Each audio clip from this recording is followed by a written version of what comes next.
Yo, you use the internet, right? Heck, you're watching a My Little Pony video on the internet. You must, right? Unless you're some sort of wizard that has access to these kind of things without internet, then good for you. So this is where our topic for today starts, class. So sit down and listen, I guess.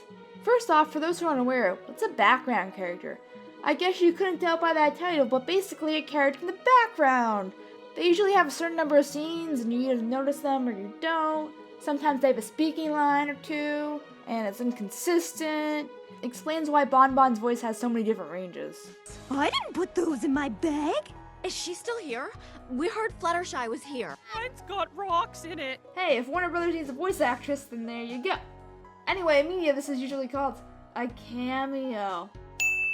So these background ponies that you see are just about from anywhere, really. But odds are the popular ones can be found in Season 1, because of timing. Timing! But the main question is, why are these guys so popular? So let's start with a study case, and arguably the most popular background pony, Derpy. She first appeared in the pilot. Did you see her? Soon after her first appearance, fans started giving her a personality, a job, a kid. Not that kind of kid. It got to the point where it became so popular that Hasbro saw it and adopted her intentionally in their marketing campaign. Here's Derpy. And then all of a sudden, we're in the money, we're in the money.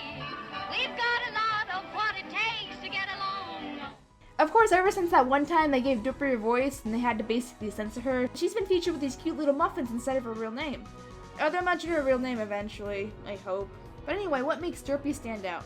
For one, she's living proof that Hasbro started paying attention to the Brodianians, to the point of adopting some, if not most, of her fandom tendencies in canon. Yay for some Hasbro executives snooping around Equestria Daily.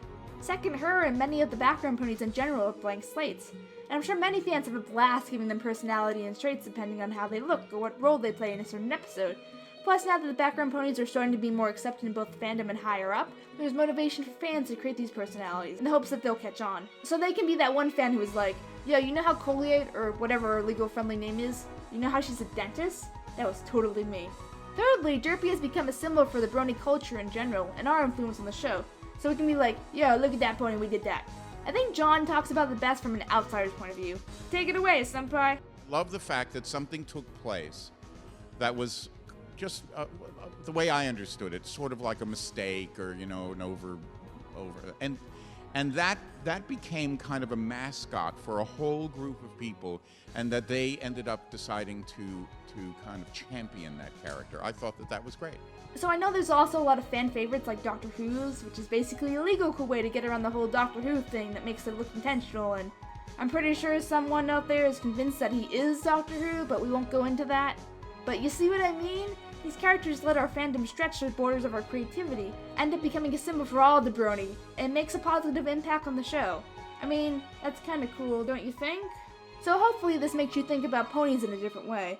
But if not, and this video is just made up of information you already know, well, I'm sorry. Enjoy your ending gag.